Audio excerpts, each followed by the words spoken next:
Shalom. Haleluya. Sekali lagi saya persilakan jemaat Tuhan, mari kita dengan penuh semangat untuk memuji dan menyembah Tuhan. Dan mari kita semua berdiri, kita sama-sama laungkan haleluya, haleluya sebanyak 3 kali dengan penuh antusias, dengan penuh semangat untuk kemuliaan bagi nama Tuhan. 1, 2, 3. Haleluya, haleluya, haleluya. Haleluya, segala pujian, segala hormat hanya bagi Tuhan.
Bencana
Shalom.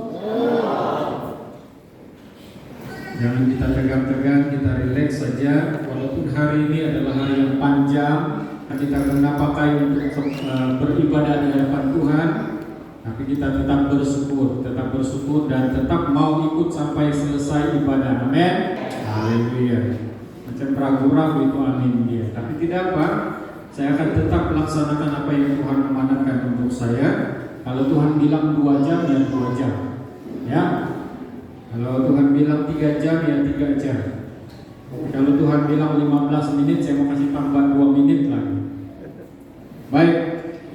Baru-baru ini ada beberapa teman-teman yang terkejut dengan tema khotbah saya hari ini, karena saya memberikan tema yang pelik dan luar biasa.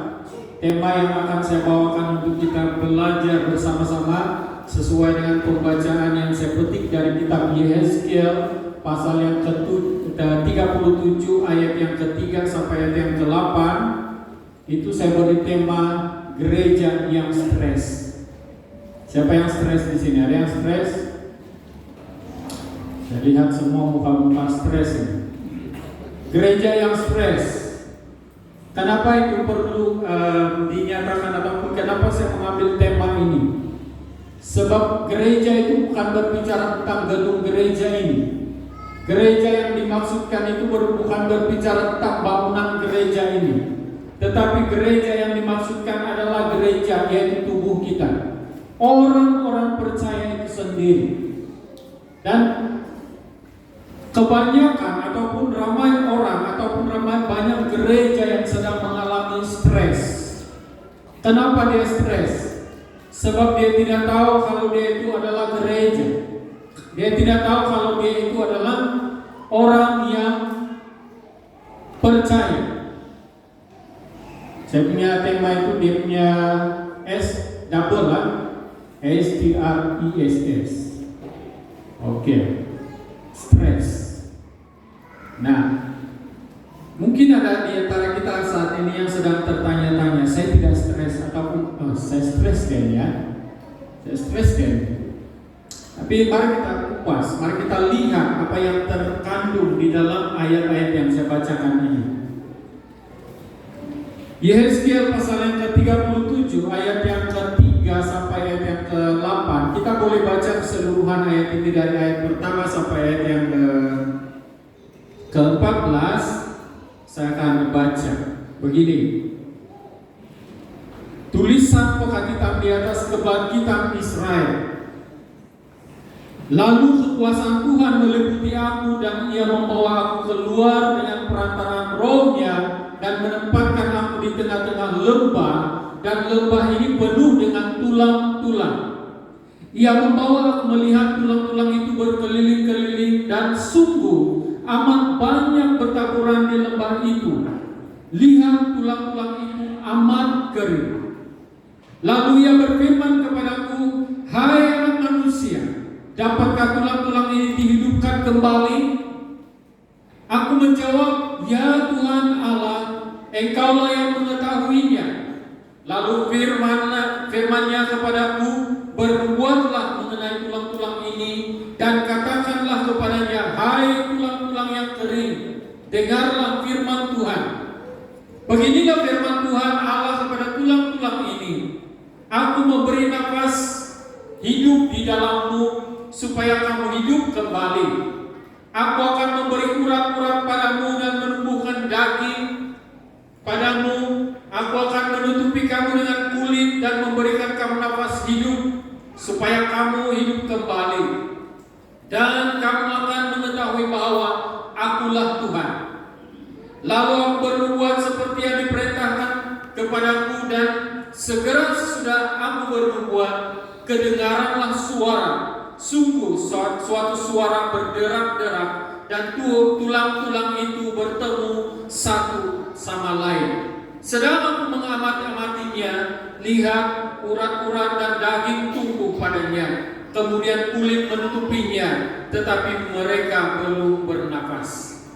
Maka firman-Nya kepadaku, berbuatlah kepada nafas hidup itu, Berbuatlah, hai anak manusia, dan katakanlah kepada nafas hidup itu, beginilah firman Tuhan Allah, hai nafas hidup, datanglah dari keempat penjuru angin dan berhembuslah ke dalam orang-orang yang terbunuh ini, supaya mereka hidup kembali.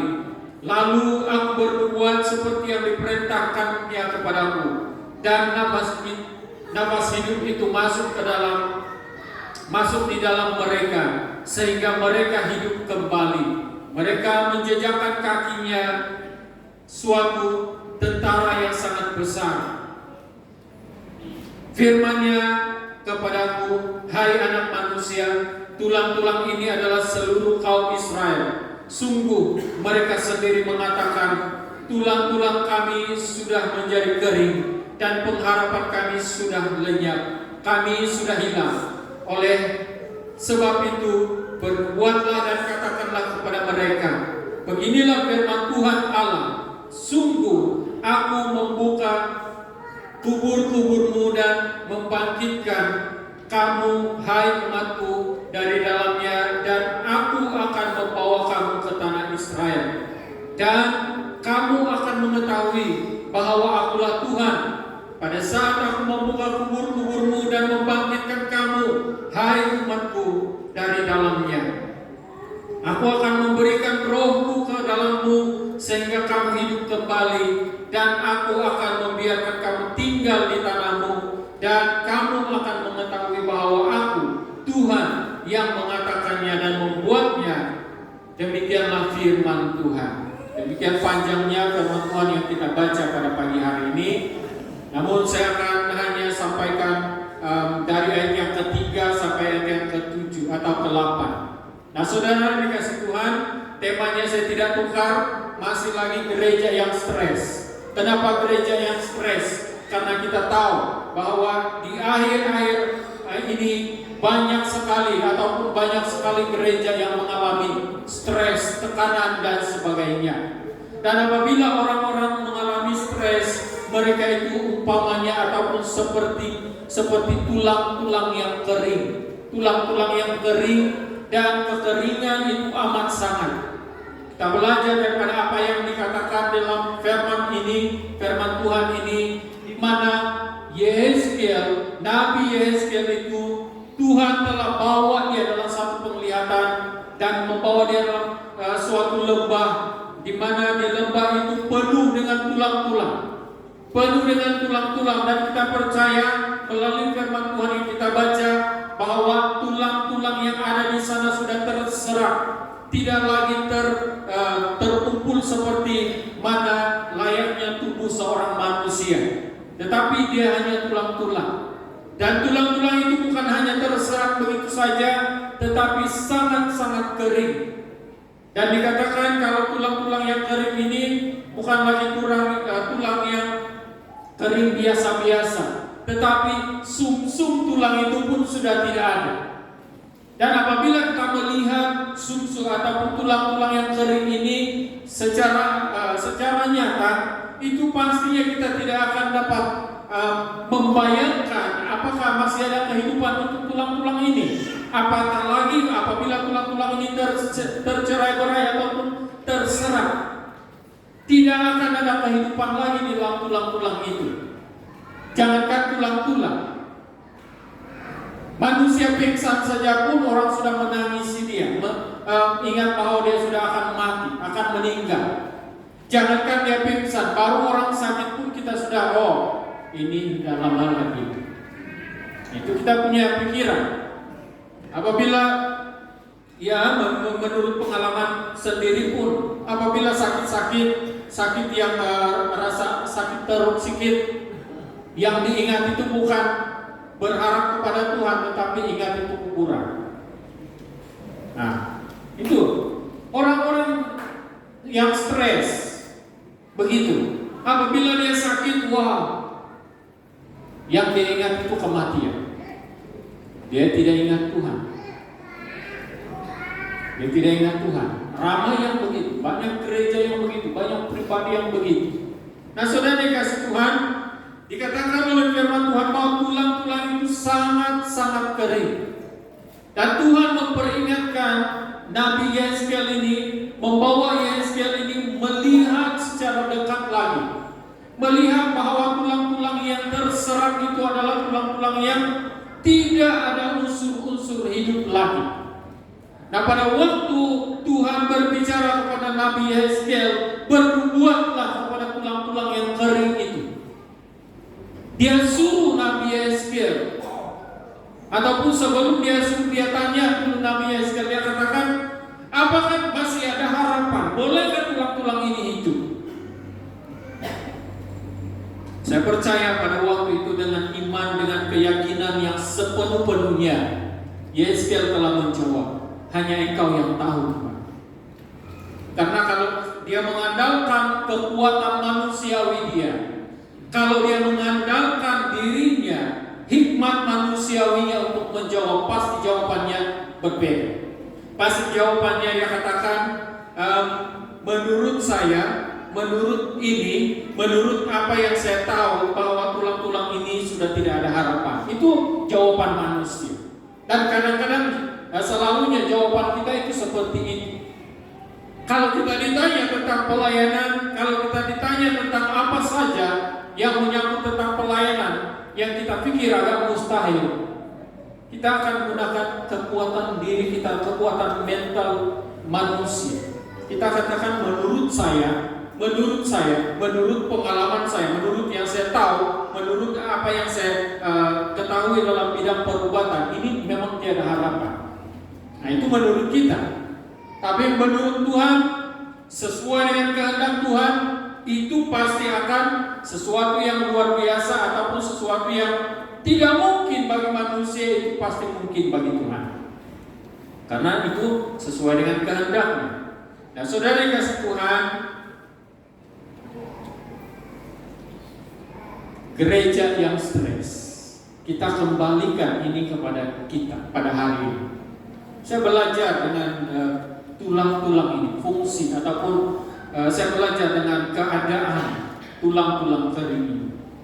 Bila kita mempelajari, menelusuri secara rohani dan pelajarannya tentang pelajaran secara rohani tentang tulang-tulang kering ini, kita dapat melihat beberapa bahagian. Mengapa gereja-gereja pada hari ini menjadi gereja yang stres? Mengapa orang-orang Kristen pada hari ini menjadi orang-orang Kristen yang stres? Dia stres bukan karena apa yang dipercayakan oleh Tuhan, tetapi dia stres karena dia sendiri. Pertama, dari diri dia sendiri. Dia tidak mampu. Dia tidak mampu mempercayakan, menyerahkan, mempercayakan seluruh hidupnya kepada Tuhan. Sehingga setiap kali ada saja masalah yang datang, dia hanya gunakan kekuatan dirinya sendiri. Itu yang membuatkan kita stres. Nah, saudara, ada beberapa perkara yang saya mau bawakan untuk kita melihat sebagai uji kaji diri kita sendiri sebagai gereja.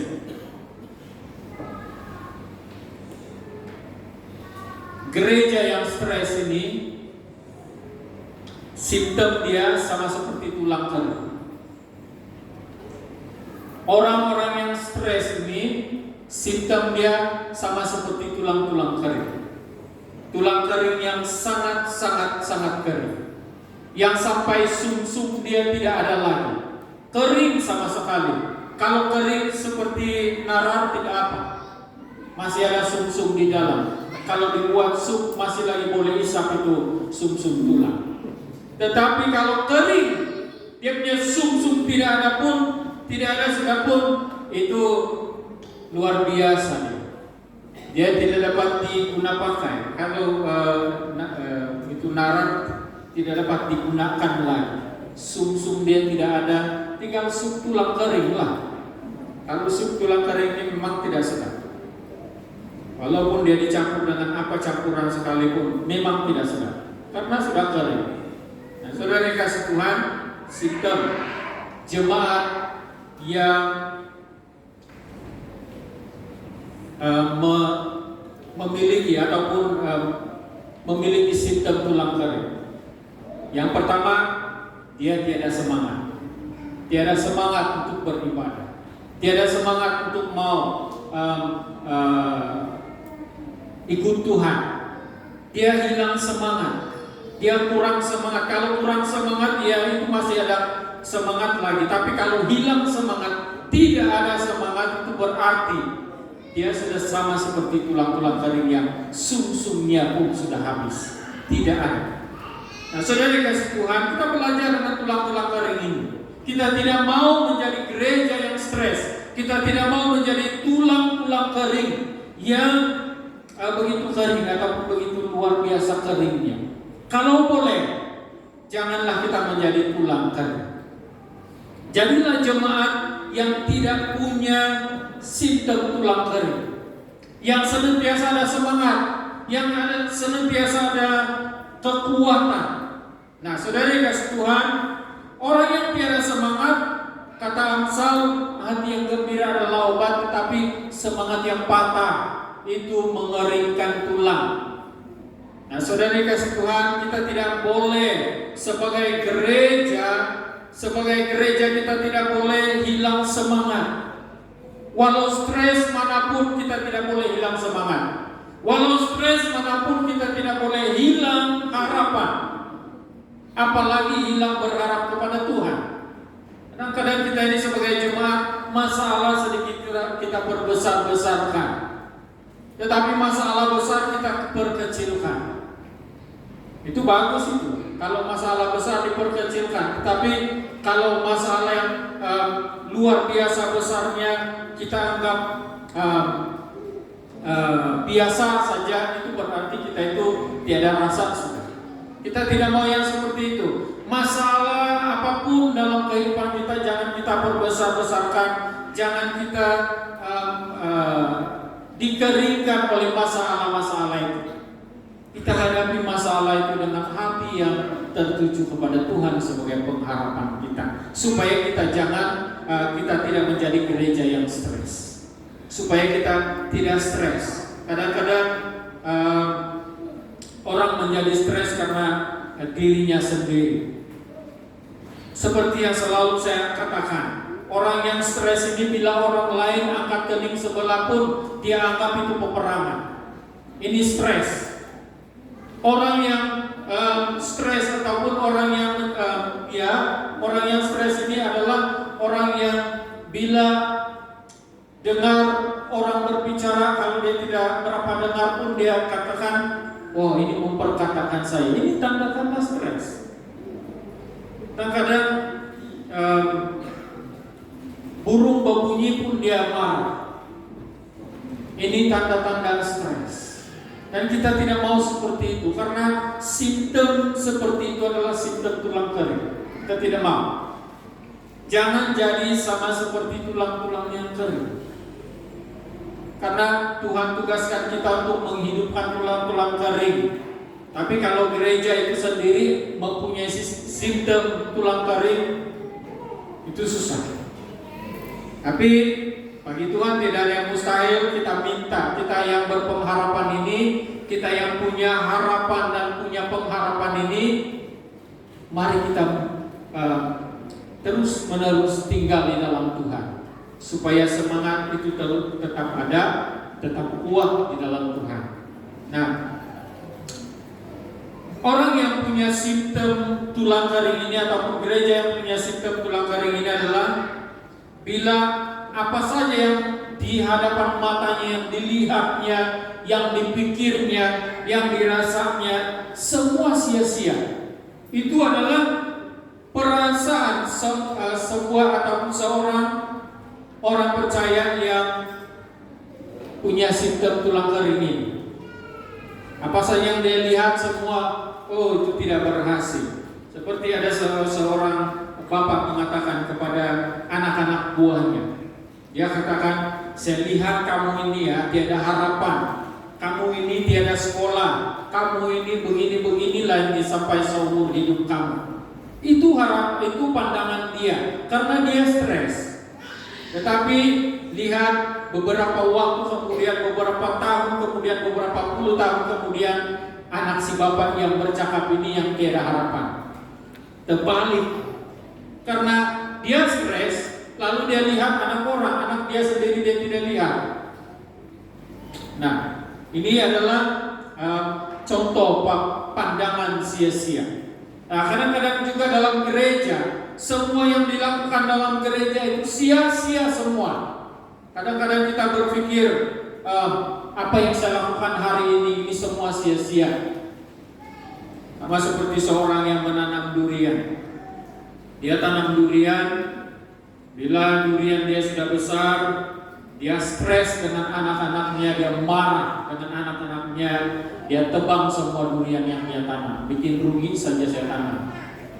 Bukan saya termakan, anak-anak yang tiada guna ini yang makan dia. Dia marah anak-anak dia, itu stres. Begitu juga dengan keadaan-keadaan dalam gereja. Kadang-kadang segala pelayanan yang Tuhan percayakan kepada kita untuk menghidupkan tulang-tulang kering yang ada dalam gereja pun kita anggap sia-sia karena kita itu ada simptom tulang kering itu juga. Jadi kita tidak mau yang seperti itu. Apa yang dikatakan dalam 1 Korintus 15 ayat 58, segala yang kamu usahakan dalam hidupmu itu tidak akan sia-sia, karena semua itu dihargai oleh Tuhan. Karena itu adalah perbuatan-perbuatan ataupun segala sesuatu yang kamu lakukan itu adalah hal-hal yang bernilai kekal. Jadi kita tidak mau memiliki simptom yang seperti ini ya. Yang seterusnya, simptom tulang kering yang terdapat dalam gereja, dan gereja itu adalah gereja yang stres, adalah semua yang ada di dalam hatinya. Macam seperti yang saya katakan tadi, rugilah saya lakukan ini, rugi saya memberi persembahan, saya tidak tahu itu persembahan pergi mana. Di mana ruginya kalau kita memberi persembahan, kalau hati kita juga persembahkan sungguh-sungguh. Yang terdahulu kita mau persembahkan itu bukan uangnya. Yang kita mau persembahkan, yang paling utama kita mau persembahkan adalah hati kita, hidup kita, bahkan seluruh keberadaan kita. Itulah persembahan yang terbaik. Uangnya nomor 2, nomor 3. Karena uangnya itu, kalau ada hamba Tuhan yang mengatakan bahwa uangmu tidak diperlukan oleh Tuhan.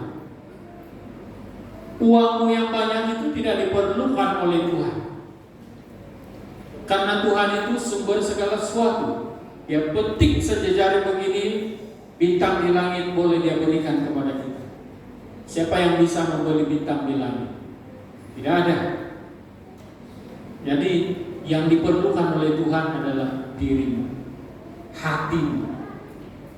Baru yang selebihnya itu kalau kita orang-orang yang berkelebihan, ya puji Tuhan, apa yang engkau lakukan sumbangkan dengan keuanganmu, karena engkau sudah serahkan seluruh hidupmu, maka semua yang engkau sumbangkan itu pasti berhasil untuk kemuliaan nama Tuhan.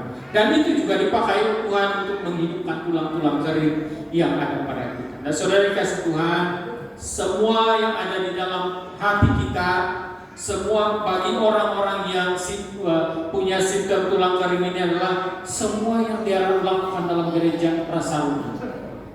Tapi kita yang ada di sini saya percaya tidak. Nah, orang yang mempunyai simptom tulang kering ini juga dipenatkan dengan segala macam persoalan yang bermain dalam pikiran. Dipenatkan dengan segala macam pemikiran yang tidak memuliakan nama Tuhan. Seperti yang saya katakan selalu, kalau saya buat ini, kenapa ini begini? Kalau Tuhan itu begini, kenapa ini begini? Itu memenatkan. Cobalah kita ingat apa yang Tuhan katakan, bahwa Dia adalah kepala gereja dan kita adalah tubuhnya. Bila kepala itu kita anggap betul-betul kepala, maka kita tidak akan penat untuk melakukan ataupun memikirkan segala sesuatu. Karena Dia yang mendahului dan berjalan bersama-sama dengan kita, itu yang akan menolong kita, memberikan kita kekuatan dan kemampuan. Seperti mana yang dikatakan oleh Paulus, segala perkara dapat kutanggung di dalam Dia yang memberi kekuatan kepada kita. Nah, saudara dikasih Tuhan, ini simptom tulang kering. Yang kedua, gereja yang stres adalah gereja yang rohaninya sudah kering, mulai kering, dan coba-coba mau kering. Kenapa?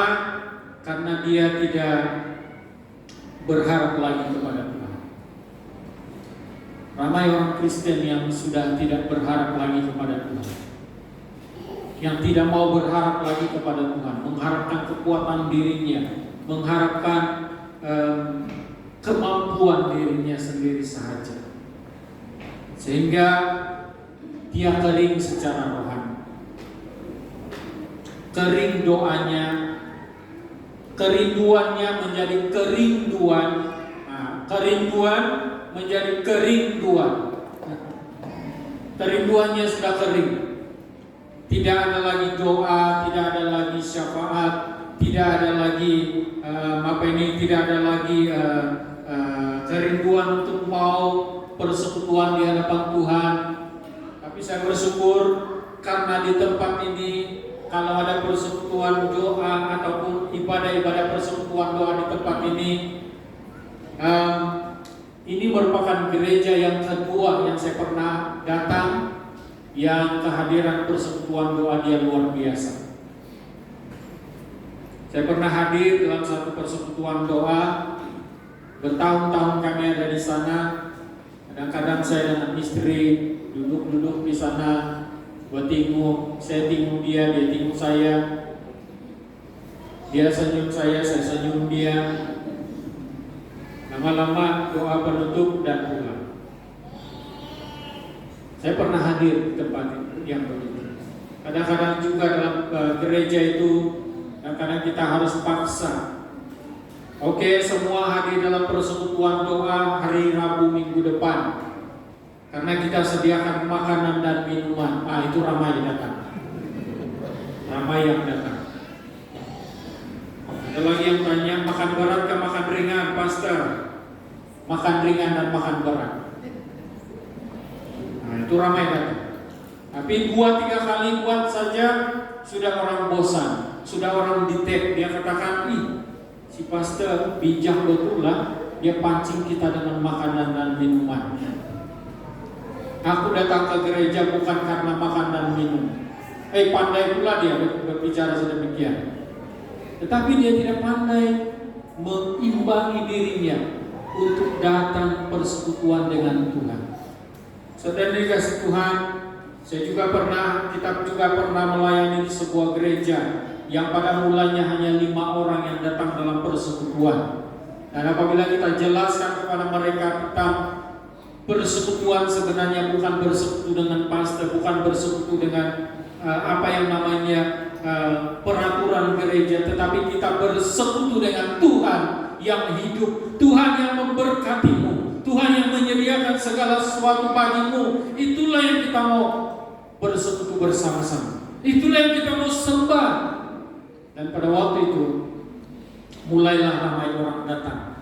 Dan akhirnya yang datang dalam persekutuan itu 30 lebih orang, 40 lebih orang, dan lama-lama makin banyak orang.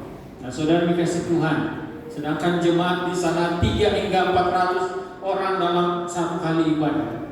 Tapi yang datang persekutuan hanya 3 hingga 50 orang. Nah, saudara yang dikasih Tuhan, ini pentingnya kita ingat kembali tentang tulang-tulang kering itu. Ingat tulang kering, ingat dirimu, jangan jadi sama seperti tulang kering itu. Saya mau bersekutu di hadapan Tuhan. Saya mau lagi banyak berdoa. Saya mau lagi kerohanian saya ini senantiasa hidup, senantiasa ada urat, senantiasa ada isi, senantiasa ada kulit, senantiasa ada nafas hidup, senantiasa dapat melakukan yang Tuhan kehendaki dalam hidup saya. Itu adalah gereja yang tidak stres. Tetapi gereja yang stres ini seringkali sama seperti mana yang sudah dinyatakan tadi, kering doanya, kering kerinduannya di hadapan Tuhan, kering rasa terhadap firman Tuhan. Ini juga satu perkara, kering rasa terhadap firman Tuhan. Coba kalau kita makan mie goreng yang tiada garam dan tiada perasa, pasti kita katakan, woi tidak sedap ini. Walaupun dia mie goreng dengan ayamnya sekali, tetapi tidak masin dan tidak tidak ada perasa yang lain. Pasti kita akan mengomel dan pasti kita tidak makan benda itu. Pasti kita mau cari garam. Nah, begitu juga dengan firman Tuhan, sebenarnya itu cukup perasa untuk dinikmati oleh semua orang. Tapi kalau kita kering perasaan terhadap firman Tuhan, pastinya kita adalah orang-orang sebenarnya yang masuk ke dalam fase orang Kristen yang stres.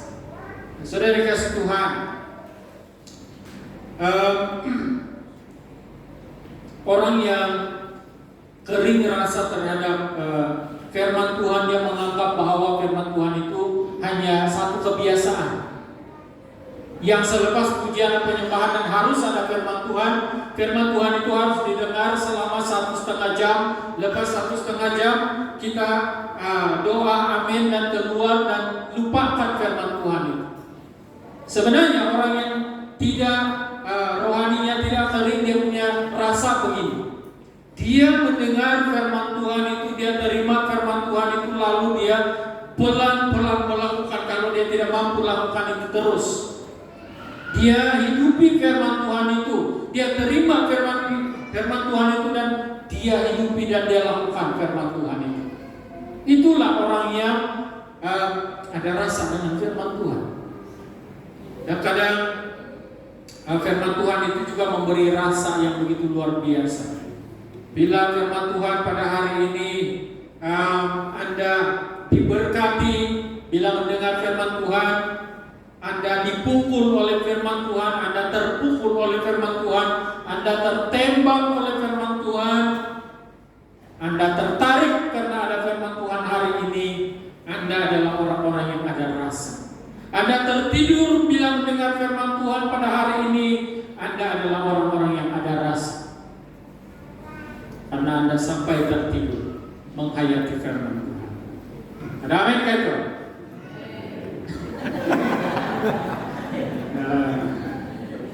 Tapi jangan tidur. Nah, saya tahu kita katakan mungkin Anda bukan di golongan orang kering, orang tulang-tulang kering, tetapi ingat baik-baik, simptom itu ada pada Anda jika Anda sudah tidak tertarik dengan firman Tuhan. Ingat, yang ketiga dan terakhir,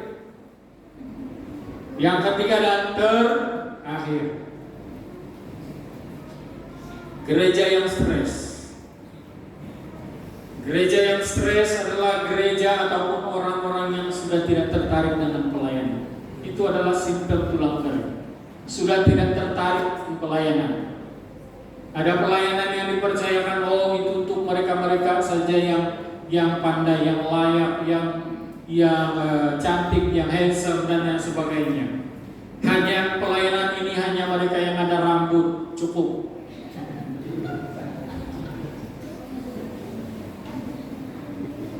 Kalau ada peraturan begitu, saya yang paling tidak layak lah di sini kan. Kalau peraturan melayani itu salah satunya dilarang botak, dilarang sikit rambut, dibilang terpaksa letak jawatan lah. Tapi karena tidak ada peraturan yang seperti itu, maka jangan sekali-kali kita memiliki kekeringan rasa untuk melayani.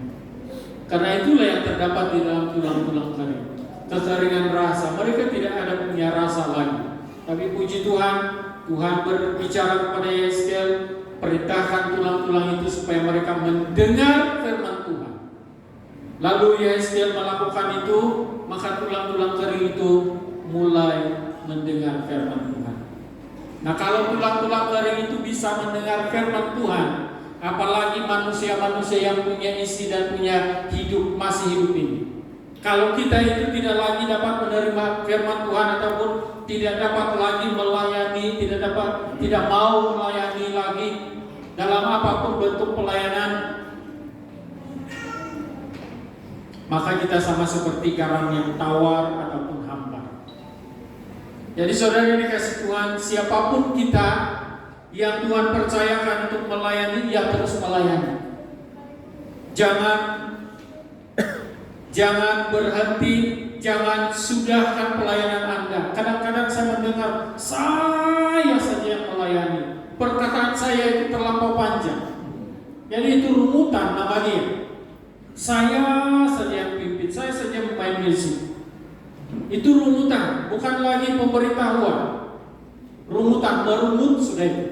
Jadi kita tidak mau, karena itu adalah simptom-simptom yang dalam kekeringan rohani, kekeringan rasa untuk melayani. Kita tidak mau yang seperti itu.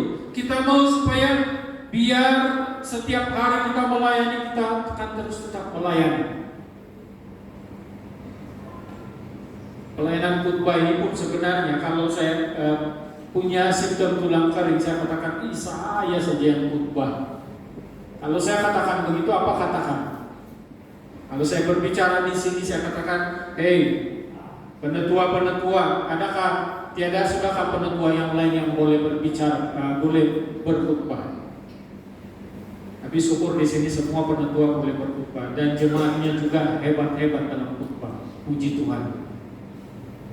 Nah, kalau hamba Tuhan itu berkata, oh saya saja melayani, itu berarti dia sudah berada di posisi gereja yang stres. Tapi kita tidak mau yang begitu. Dan sebenarnya dalam pelayanan ini saya gambarkan, kita mau gambarkan ini seperti satu biji benih yang disampaikan minggu lalu. Satu biji benih yang ditanam. Apabila biji benih itu mulai merambatkan akar dia, yang duluan itu dia rambatkan akar. Dan apabila dia sudah menikmati segala berkat yang ada di dalam akarnya, dia akan mulai tumbuh. Dan bila dia sudah tumbuh, dia akan mulai berdaun. Ada daun, kemudian dia akan mulai menghasilkan cabang-cabangnya. Daunnya semakin lebat. Apabila dia sudah sungguh matang, dia akan menghasilkan buah-buah, dan buah-buah yang matang itu akan dapat dinikmati oleh semua orang. Begitulah pelayanan yang Tuhan percayakan kepada kita sebenarnya.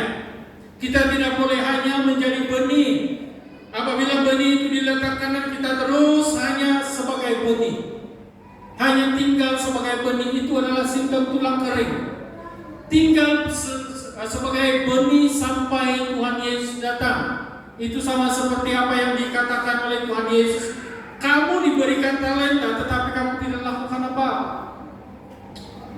Kita sepatutnya melayani. Bila kita sudah masuk dalam pelayanan, kita punya kerinduan pelayanan itu semakin kreatif, semakin aktif, semakin berhasil, semakin menghasilkan apa-apa pelayanan, semakin membuat pelayanan itu bercabang-cabang, sehingga cabang-cabang pelayanan itu juga dapat dinikmati oleh semua orang.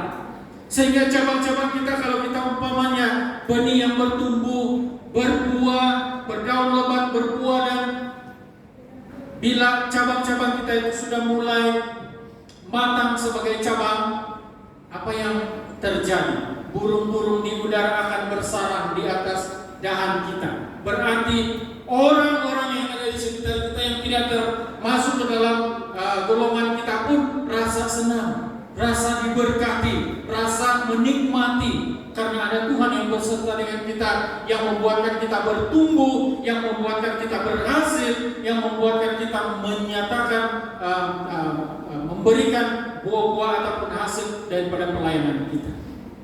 Dari benih sampai menghasilkan buah, dan sampai cabang-cabang kita itu pun menarik perhatian kepada burung-burung di udara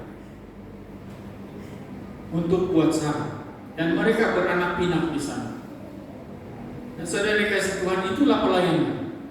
Tetapi kalau kita tidak ada rasa melayani, itu ingat sekali lagi, kita sudah berada di area gereja yang stres. Tujuan saya mengatakan hal-hal yang seperti ini adalah supaya kita ini belajar, supaya jangan menjadi gereja yang stres. Kita memposisikan diri kita sungguh-sungguh dengan tegas bahwa kita ini bukan gereja yang stres. Kita ini bukan tulang-tulang kering yang tidak ada kehidupan lagi. Kita ini adalah hamba-hamba Tuhan, anak-anak Tuhan yang punya kehidupan, yang punya kemampuan untuk melayani di hadapan Tuhan, untuk lebih bersekutu dengan Tuhan, dan untuk memikirkan segala sesuatu itu sama seperti pikiran Tuhan, sama seperti pandangan Tuhan. Baru-baru ini dalam satu grup WhatsApp kami telah ada seorang hamba Tuhan yang bertanya, "Hai pastor-pastor," dia katakan, "gereja itu adalah organisasi ataupun organisme?" Ya, ini pertanyaan untuk kita juga. Gereja itu organisasi atau organisme? Bagi kalian apa? Saya punya jawaban simpel saja. Saya katakan dengan tegas dan saya katakan dengan sekuat-kuatnya hati saya katakan gereja itu adalah organisme, bukan organisasi. Kenapa? Sebab organisme itu berkembang, bergerak, menghasilkan. Dia bukan mengongkong. Kalau organisasi itu dia pegang begini. Dan kita tidak boleh lawan organisasi. Organisasi itu memerintahkan, menopang kita seperti ini. Dan itu organisasi. Kalau kita terkeluar, kita akan disiplin. Tetapi organisme, gereja itu organisme karena dia berkembang, dia bergerak, dia memperkembangkan sesuatu. Dia melakukan sesuatu sesuai dengan firman Tuhan. Dia perkembangkan itu supaya orang lain boleh dijangkau. Itulah gereja. Dan saudara yang kasih Tuhan,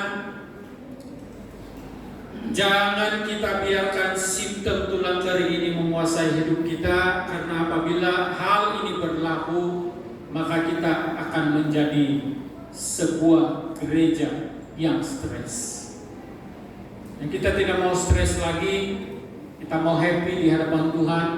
Ikut Tuhan ini, sekali lagi saya katakan, ikut Tuhan ini perlu hati yang kuat, perlu hati yang berserah penuh kepada Tuhan. Tenang-tenang saja, santai-santai saja di posisi, dan kita selalu happy di hadapan Tuhan. Tuhan sudah sediakan, karena di dalam kerajaan itu, kerajaan Tuhan itu kerajaan yang penuh kasih, sukacita, damai sejahtera. Semua ada dalam kerajaan Allah. Dan kita yang tinggal dalam kerajaan Allah ini, mari kita hidup sebagai gereja yang tidak stres. Jadi mulai dari hari ini, jangan lagi stres. Kalau ada stres yang masuk dalam diri kita, kita mengucap syukur kepada Tuhan. Kita katakan, minta pertolongan daripada Tuhan, minta kelepasan daripada Tuhan, sehingga kita terlepas dari stres. Karena stres itu adalah simptom tulang kering. Kita tidak mau jadi gereja-gereja yang menjadi tulang kering. Kita punya fungsi sebagai gereja adalah menghidupkan tulang-tulang kering. Mana-mana tulang-tulang kering yang masih ada dalam keluarga kamu, mana-mana tulang-tulang kering yang sangat kering dan sangat dikeringkan dalam keluarga kamu, hidupkan dia dengan firman Tuhan. Hidupkan dia dengan keadaan ataupun kesaksian. Tulang kering tidak bisa menghidupkan tulang kering, tapi tulang yang hidup ataupun manusia yang hidup, gereja yang hidup di dalam Tuhan bisa memberi kehidupan kepada tulang-tulang kering. Amin. Mari kita berdoa. Bapa di surga, terima kasih untuk kesempatan pada pagi hari ini kami dapat mendengarkan firman-Mu. Hamba-Mu sangat-sangat terbatas, tidak dapat menyampaikan apa yang sepatutnya ataupun sebenar-benarnya yang dari isi hati-Mu ya Tuhan, karena keterbatasan hamba-Mu ini. Tapi hamba percaya kebenaran firman-Mu ini sudah cukup untuk membuatkan kami lebih memandang Engkau sebagai Tuhan yang berbicara, yang berkata-kata kepada kami dalam kehidupan ini. Terima kasih Bapa di surga, kami bersyukur untuk semuanya ini, karena kami nikmati ini hanya di dalam nama Tuhan Yesus Kristus, Tuhan dan Juru Selamat kami yang hidup. Semua anak Tuhan yang diberkati dan percaya katakan Amin.